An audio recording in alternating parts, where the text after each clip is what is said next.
Hey, what's going on, guys? It's Chris here, also known as Sin, and welcome back to another life story. Today I'll be telling you about one of my strongest trips I've ever had on acid. If you enjoyed this video, please leave a like and subscribe. It would really help out a lot. Follow me on Instagram. It will be at the end of the video and in the description. Thank you guys, and let's get right into it. So this story starts off, me and two of my other friends are sitting in a room and we're talking. We're like, we really want to do acid. We have the money to do acid. We hadn't done it in a few months, and we really wanted to do it. So we talked about it, and finally got up the courage to call up our dealer who would get us the acid. The phone call went kinda like this.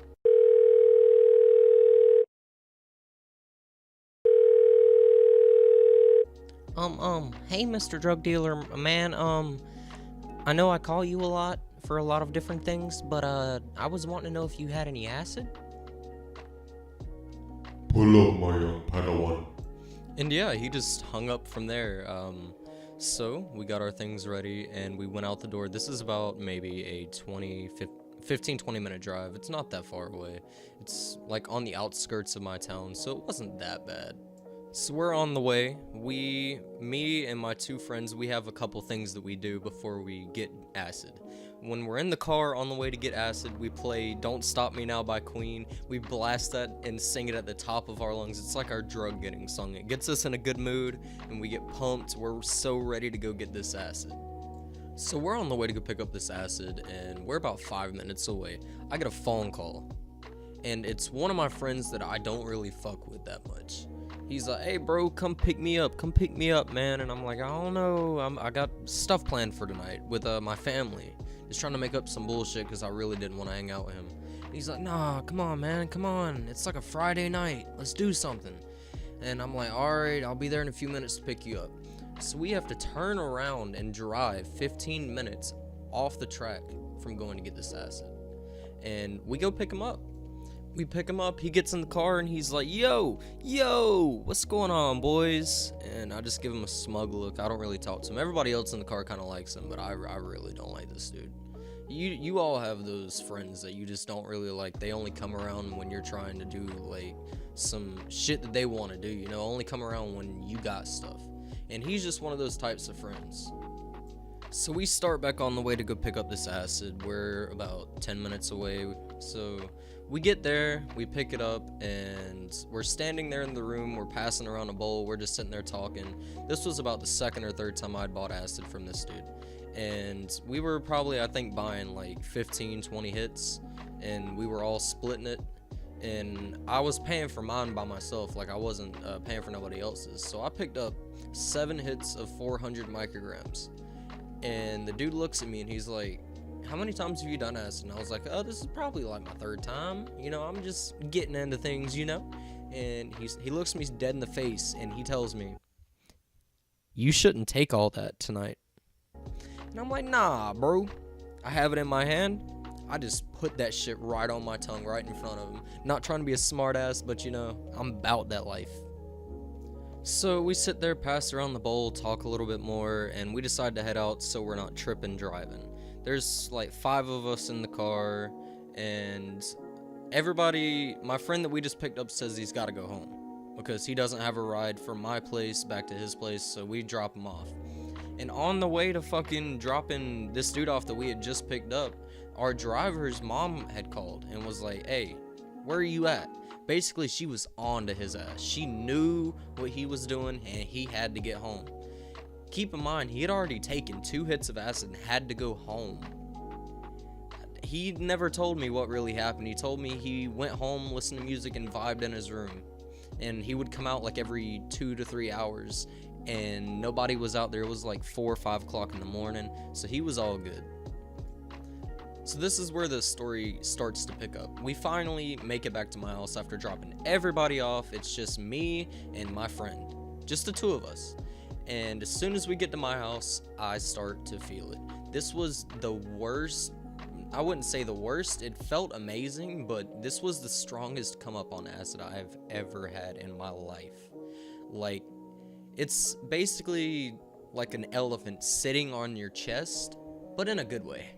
I don't know how that can be in a good way, but in a good way, you know? So we walk into my front door and walk into my bedroom, and we start to set all of our stuff down. We're getting all of our stuff out of our pockets, and we reach into our pockets and realize we're about to be fucked up and we have no cigarettes. And in no way am I condoning the use of cigarettes. Do not smoke, kids. It's terrible. But anyways, we realized we didn't have cigarettes. So I look at my friend and I'm like, what are we gonna do? And he looks at me and gives me the bright idea of, let's go on a walk. And while we're on this walk, I mean, we're gonna be tripping, it's gonna be fun, but we can also get cigarettes while we're out. And I'm like, oh no, man, I'm probably gonna lose my fucking mind out there. I'm scared. Like, I don't wanna go out in public on acid, you know? It's always a bad idea. I don't wanna tweak. I mean, I'm on the most I had ever taken. Like, it's a new experience, and I wanted to do it in the comfort of my bedroom. Maybe walk outside and look at the trees, but that's about it. And he ends up finally talking me into it, so we get our stuff ready, and as soon as we walk out the door, it started to hit me even harder.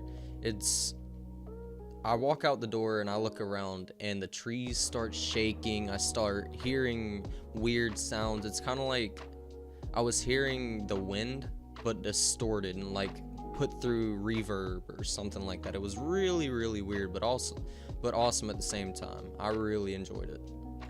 So we start walking. We're about 5-10 minutes into our journey across into Narnia. And we're walking up a main road like in my town. We're walking all the way across town basically. About 5 minutes in, I look over and I see this patch of trees. It's like a forest. And I start hearing stuff coming from it. Once I look over there, it sounded like a jungle. Like I heard a lion, all these different kind of like jungle sounds. It was really freaky and like started to fuck with my anxiety real bad. So it started to kind of throw me into a bad trip, and we kept on walking, and my friend just was like, yo, calm down, because he was only on 5. He was tripping, but not as hard as me. He calms me down, and we keep on walking. We get about halfway through town, nothing really happens. I get the first visual I've ever had on acid. It's very rare for me to see things on acid, but this trip I saw my first visual. I looked down at this grass and I saw like symbols in the grass, but they looked like letters, like from the alphabet. And I looked down and I try to focus on one to read what it says, like the letter, and I can't tell what it says. It looks like some foreign language. And every letter around the one that I'm focusing on looks like it's in English, but whenever I switch and focus on another one, it would change into that foreign language. And it kind of freaked me out, but it was really, really cool. So we keep walking and we keep walking, and we get to a gas station where we're finally able to get cigarettes.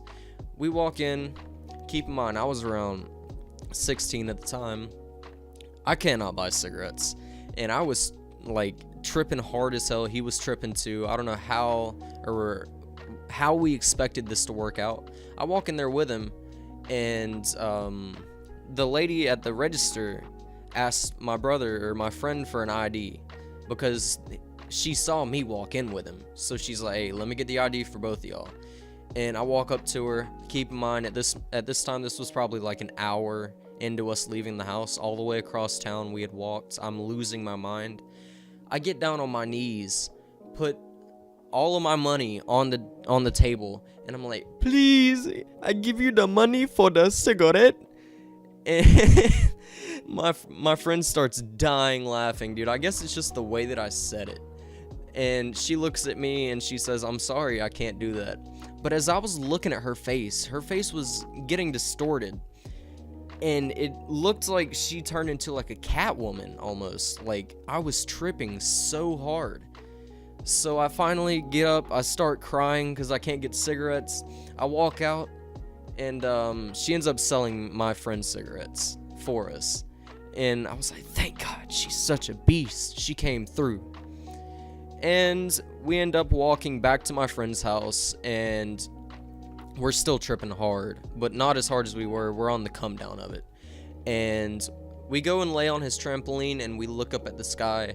And let me tell you, whenever I say something is beautiful, this sky was the most beautiful thing I'd ever seen in my entire life. I made up a saying whenever I looked up at the sky. Develop your own sky. Meaning, do what you want. Don't let your dreams, like, get away from you.